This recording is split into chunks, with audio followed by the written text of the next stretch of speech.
माँ वात्सल्य बस छोड़ नहीं सकती।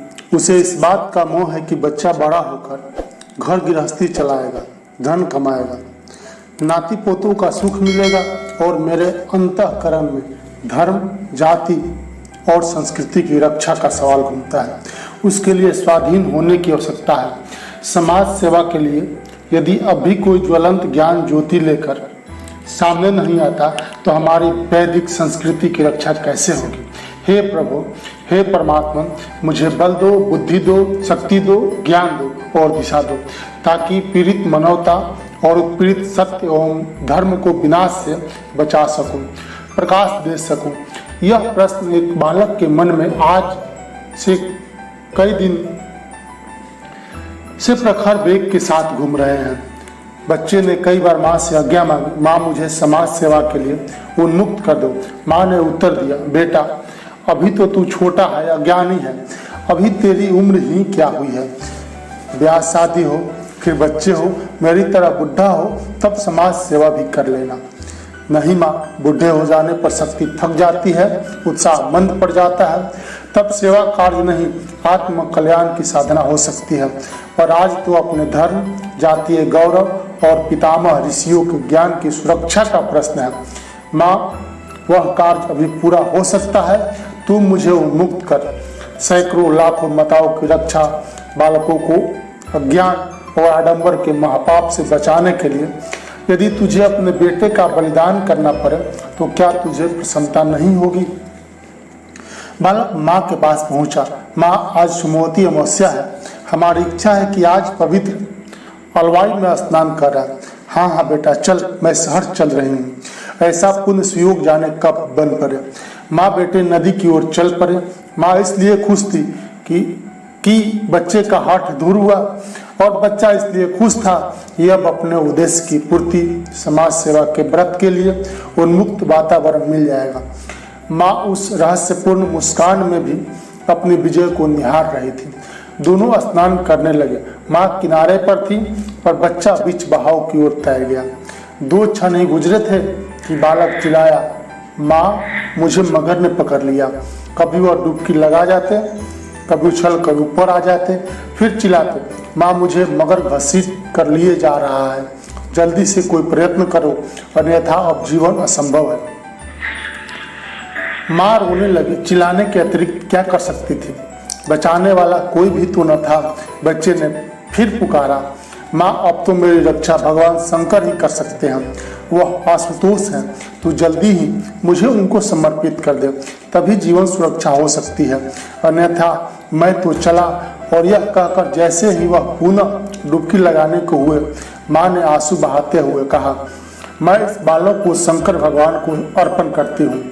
अब यह मेरा नहीं, शंकर भगवान का होकर रहेगा। भगवान ही इसके जीवन की रक्षा करे। हाँफते हुए बालक किनारे की ओर चल पड़ा। माँ, भगवान ने मुझे बचा लिया, यह सब तेरी ही कृपा है। माँ, तूने मुझे नहीं, मेरी आत्मा को बचा लिया। अब मैं तेरा ही नहीं, शंकर भगवान का भी हो गया हूँ।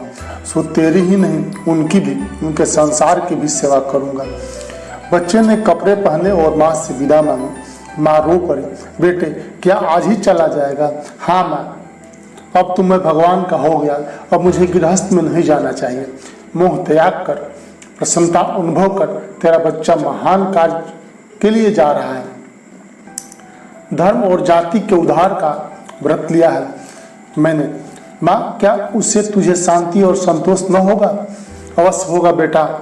माँ ने वात्सल्य भाव से बच्चे की पीठ थपथपाई और आशीर्वाद का हाथ फेरा। पर एक बात याद रखना, तात मेरी मृत्यु हो तो दाह संस्कार तू अपने ही हाथ से करना। बेटे ने वचन दिया, माँ कहीं भी होऊंगा तेरी अंतिम इच्छा अवश्य पूर्ण करूंगा। सारे संसार की सेवा में तेरी सेवा भी तो है। स्नान करने साथ साथ आए थे और माँ अकेली घर लौटी और बालक साधना, ज्ञान संचय और धर्मोद्धार के लिए दूसरी ओर चल पड़ा। जिस बालक के मन में भारतीय संस्कृति, धर्म और दर्शन के प्रति किशोरावस्था से ही इतना स्वाभिमान और त्याग की भावना थी, वह और कोई नहीं, जगत गुरु शंकराचार्य थे। जिन्होंने तत्कालीन अनाचार और अंधविश्वासों से राष्ट्र जननी का उद्धार ही नहीं किया, वरन सारे देश को एक सांस्कृतिक सूत्र में पिरोने का क्रूरतापूर्ण कार्य भी संपन्न किया। भारत ही नहीं, सारा विश्व उनके त्याग और बलिदान का ऋणी है। भोज प्रबंध आदि की घटना प्रसंगों से अनुमान लगाया जाता है कि जगत गुरु शंकराचार्य का जन्म 788 के लगभग आज से 1212 वर्ष पूर्व केरल प्रांत के एक छोटे से ग्राम कालरी में हुआ। इनके पिता शिव गुरु ग्राम मंदिर के राज नियुक्त पुरोहित थे। साथ ही भगवान के प्रति उनकी श्रद्धा और विश्वास अविचलित थी। शंकराचार्य की माता कामाक्षी भी वैसी सरल और धर्मपरायण थी। असंभव संभव हो सकता था, किंतु शिव गुरु की ईश्वर निष्ठा इतनी प्रगाढ़ थी कि उसे आज तक कोई हिला न पाया था। वे नियम पूर्वक ईश्वर उपासना करते थे। ग्राम बधुए शिव गुरु की पूजा समाप्ति के बाद जब शंख ध्वनि होती तो फिर बिना विलंब किए अपने कार्यों के प्रबंध में चली जाती। उनका विश्वास था कि घड़ी फेल हो सकती है, पर शिव गुरु की उपासना के समय में कभी अंतर नहीं आ सकता। शिव गुरु को कोई अभाव न था, पर उनके घर संतान न थी। 40 वर्ष की आयु बीत जाने पर भी जब कोई संतान न हुई तो देवी कामाक्षी बहुत दुखी रहने लगी। वह अपना दुख अपने पति से भी व्यक्त करती तो शिव गुरु हंसते हुए उत्तर देते, पगली हुई हो कामाक्षी, गांव के सारे बच्चे अपने ही तो हैं।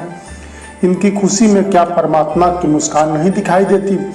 तब सब तेरे ही बच्चे हैं, जिसकी सेवा करो वही अपना है।